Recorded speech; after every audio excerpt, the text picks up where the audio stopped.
Salut tout le monde, j'espère que vous allez bien. Alors la vidéo d'aujourd'hui sera consacrée au module de technique chimique pour la biologie. On va entamer les réactions d'oxydoréduction. Vous avez déjà vu ces réactions en terminale, en première année du bac et l'année dernière. Alors on commence.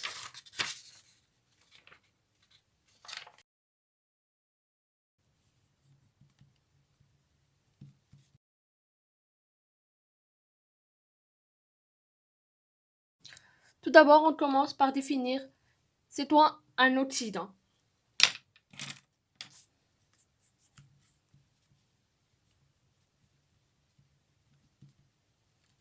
Un oxydant est une espèce chimique capable de capter des électrons, c'est-à-dire qu'il va gagner des électrons.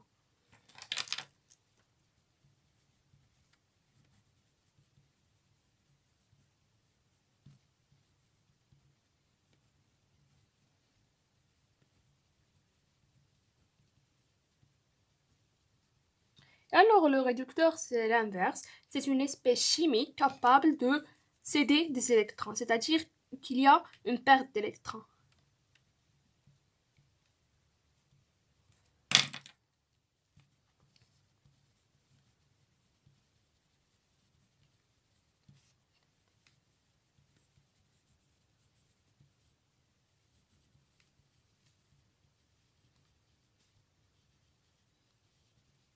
Alors une réaction d'oxydation, c'est une réaction au cours de laquelle on a un gain d'électrons, et par contre, une réaction de réduction, c'est une réaction où on a une perte d'électrons.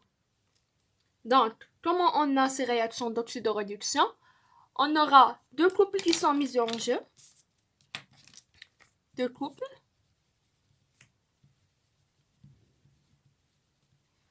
Par exemple, on a un couple OX1 rédin et OX2 RED2. On suppose qu'ils nous ont dit que l'oxydant c'est OX1 et le réducteur c'est RED2. Donc, on aura un oxydant 1, l'OX1 qui va réagir avec le RED2 pour donner le RED1 plus l'OX2. Alors, il nous demande d'écrire les demi-équations. Alors, pour la première équation, c'est une réaction de réduction, plutôt. On a l'OX1 plus un N électron qui va nous donner. On met toujours les deux flèches. Attention, n'oubliez pas les deux flèches. Parce que c'est une demi-réaction. Il va former le rédin. C'est une réaction de réduction. Réduction. On avait des électrons, maintenant non plus. Donc, on a une perte d'électrons. Une perte d'électrons.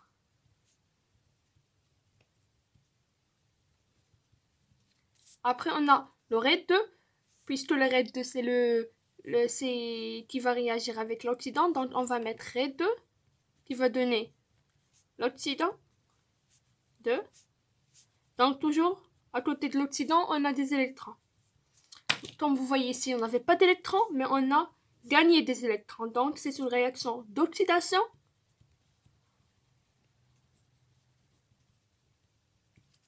qui implique un gain d'électrons.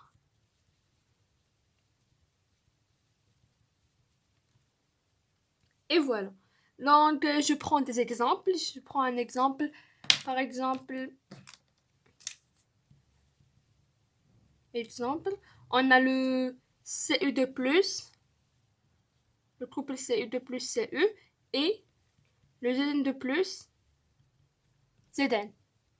Et dans les données, on a que le Cu2+, va réagir avec le Zn.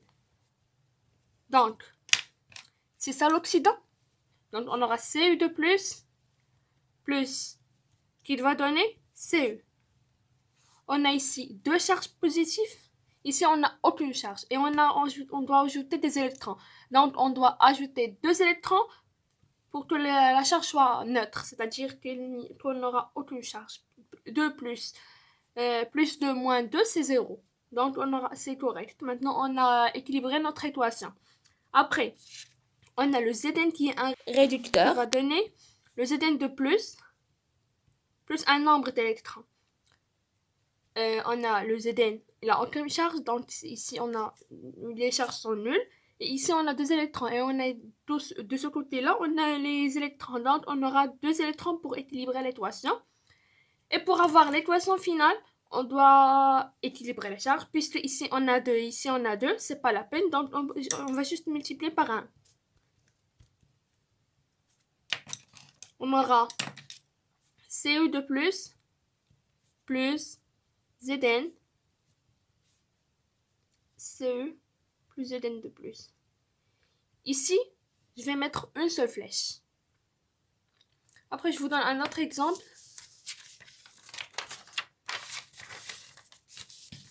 Exemple 2. On a le O2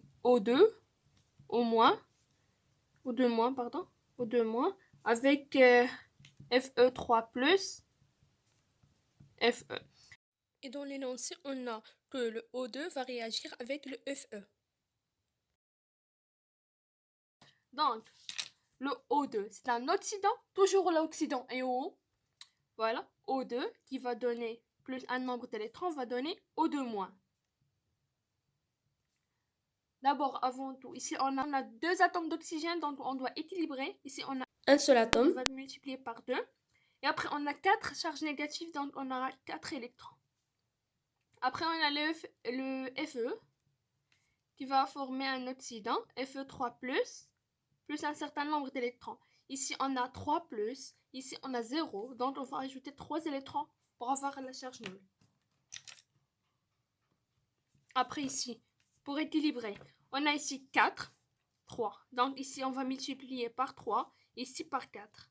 Donc on aura 3O2 plus 4Fe qui va donner 6O2- plus 4Fe3+. Alors voici notre réaction globale. Tout ça, c'était juste un rappel pour les réactions d'oxydoréduction. J'ai donné des définitions, des exemples, car on a déjà vu ces réactions en terminale et l'année dernière. Mais cette année, notre objectif, c'est de déterminer le degré d'oxydation, ou encore appelé le nombre d'oxydation, qui va nous permettre de savoir si la réaction est une oxydation ou bien si la réaction est une réduction. Alors, le degré d'oxydation ou nombre d'oxydation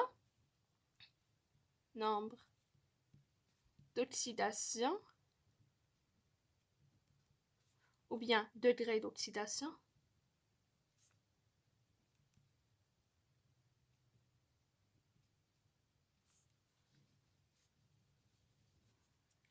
Vous pouvez le noter NO ou bien N, et cela DO. Pardon. Donc, je vous donne par exemple Cu. Ici, on n'a aucune ni charge positive ni charge négative. Alors, cela implique que son nombre d'oxydation égale à 0. Par exemple, Cu de plus. Vous avez ici plus 2. Alors, vous aurez NO de Cu de plus, c'est 2. C'est plus 2.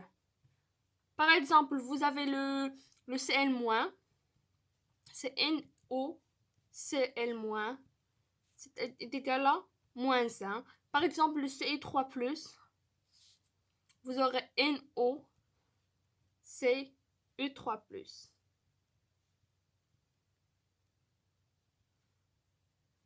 Plus 3, pardon. Et bien sûr, c'est en général, c'est comme ça qu'on trouve. Mais il y a des cas particuliers. Quand vous avez une molécule formée de plusieurs atomes, soit les mêmes ou différents, ça dépend de leur électronégativité. On va voir. Donc, je vais expliquer. Pour le H2, NO de H2, NO de H2, c'est égal à 0. Pourquoi? Parce que l'électronégativité est la même. H qui est lié à un H. La molécule d'H2 est formée de deux atomes identiques qui sont les molécules d'hydrogène. Alors, puisque l'hydrogène, il ne contient aucune charge, donc son nombre d'oxydation correspond à 0. Dans ce cas-là, vous avez NO de H2 est égal à NO de H plus NO de H. C'est 0 plus 0, c'est 0. C'est le cas général d'H, mais on va voir aussi des cas particuliers pour le H, où on va trouver le H est égal à moins 1, le H est égal à plus 1. Vous allez voir tout ça. Après, on prend un autre cas, le cas de HCl. Dans ce cas, NH, positif, vous aurez comme ça. HCl, on va faire la représentation, c'est H qui est lié à Cl. Puisque Cl est plus électronégatif, donc vous aurez ici. Ça sera S-. Alors, puisque le chlore est plus électronégatif, donc il va gagner un électron depuis H, et son degré d'oxydation, ça sera moins 1. Et pour l'hydrogène, puisqu'il va perdre un électron, donc son degré d'oxydation, ça sera plus 1. Après, on passe à un autre exemple, l'exemple de peroxyde. H2O2, peroxyde. Dans ce cas, vous aurez le H avec le O, avec le O, avec le H. Ici, vous aurez moitié, mais puisque l'oxygène est plus électronégatif, donc les charges seront déplacées vers ici, et ici vers ici, d'ici vers ici. Donc ici, ça va rester positif, S positif. Ici, S va être positif, mais ici, ça sera négatif. S, ça sera négatif, négatif. Donc, comme j'ai déjà dit, l'oxygène est plus électronégatif que H. Alors, l'oxygène va gagner un électron. Son degré d'oxydation, ça sera moins 1. Tant que pour le H, son degré d'oxydation, ça sera plus 1 puisqu'il a perdu un électron. Vraiment très facile, il faut juste faire attention à la composition de votre molécule. Est-ce qu'elle est composée de même atome ou non? Et maintenant, on prend un autre cas, celui d'H2O. Vous allez voir comment je vais entamer. Vous aurez ces H lié à O et lié à O. Dans ce cas-là, vous aurez l'électronégativité, bien sûr. Et alors, ce sera S-, S-, ici S+, pardon, j'ai écrit le S. Ça sera S-. Alors, c'est deux charges négatives, 2, ce sera moins 2, ce sera plus 1, ce sera plus 1.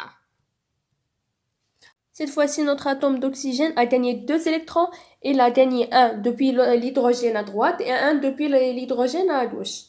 Donc, au total, il a gagné 2 électrons, donc son degré d'oxydation, ça sera moins 2. Et bien sûr, l'atome d'hydrogène, son degré d'oxydation est moins 1 puisqu'il a perdu un électron. Et on a un autre cas où le degré d'oxydation d'H est égal à moins 1. Ce cas-là, on le rencontre quand l'atome d'hydrogène est lié à un atome moins électronégatif comme le lithium. Dans ce cas-là, comme j'ai dit, le nombre d'oxydation d'H, ça sera moins 1. Et donc, j'écris cet exemple-là de la molécule LiH, de lithium et d'hydrogène. Dans ce cas-là, la représentation sera comme suit. On a le Li lié à H, et puisque le H est plus électronégatif, les électrons se déplacent de Li. On a un électron qui se déplace de Li vers H. D'accord? Et comme j'ai dit, le H va gagner un électron depuis le Li, donc son nombre d'oxydation, ça sera moins 1, et celui de Li, ça sera plus 1. Dans ces cas que j'ai expliqué, ne confondez pas le nombre d'oxydation que j'ai donné avec le nombre d'oxydation de la molécule entière. J'ai juste donné, par exemple, de celui de H dans le cas de peroxyde, celui de H dans le cas de H2. C'est juste pour expliquer, pour bien expliquer. Mais si on vous dit de peroxyde, vous devriez bien écrire, c'est 2 fois le nombre d'oxydation de H plus 2 fois le nombre d'oxydation de O2, ça sera 2 fois 1 plus moins 2, c'est 0. On prend un autre exemple, celui de MnO4-. Pour les MnO4-, déjà on a une charge négative, donc le nombre d'oxydation de MnO4-, c'est moins 1. Et on commence là par la composition de la molécule. Elle est composée d'un seul atome de Mn et 4 atomes d'oxygène. Donc on aura N oxydation de Mn plus 4 NO de l'oxygène. Puisque dans ce cas-là, l'oxygène est plus électronégatif que le Mn. Donc, dans ce cas-là, le nombre d'oxydation d'oxygène sera moins 2. Alors, NMN est égal à moins 1, moins 4 fois, entre parenthèses, moins 2. J'ai passé le nombre d'oxydation de O vers l'autre côté, donc ça sera moins. Donc, le NMN est égal à moins 1 plus 8. Moins 1 plus 8, c'est 7. Voilà. On prend l'exemple de CR2O3, puisque le CR2O3 ne porte aucune charge, donc ça sera N de CR2O3 est égal à 0, et on décompose la molécule. On a 2N de Cr, puisqu'on a deux atomes de Cr, plus 3N de O, qui donne 0. Alors, toujours, dans la plupart des cas, le nombre d'oxydation d'oxygène est moins 2. Alors, on aura 2 NCr est égal à moins 3 fois moins 2, implique que 2 NCr est égal à 6, implique que NCr est égal à 6 par 2, c'est 3. Et je vais m'arrêter là. On se revoit dans une autre vidéo, Inch'Allah, où on va encore parler du nombre d'oxydation. Mais cette fois-ci, on va voir comment on va arriver, grâce à un nombre d'oxydation, de déterminer si on a une réaction d'oxydation ou une réaction de réduction, et comment équilibrer les équations, équilibrer les charges, les masses, et tout ça dans une autre vidéo, Inch'Allah. Merci de votre attention.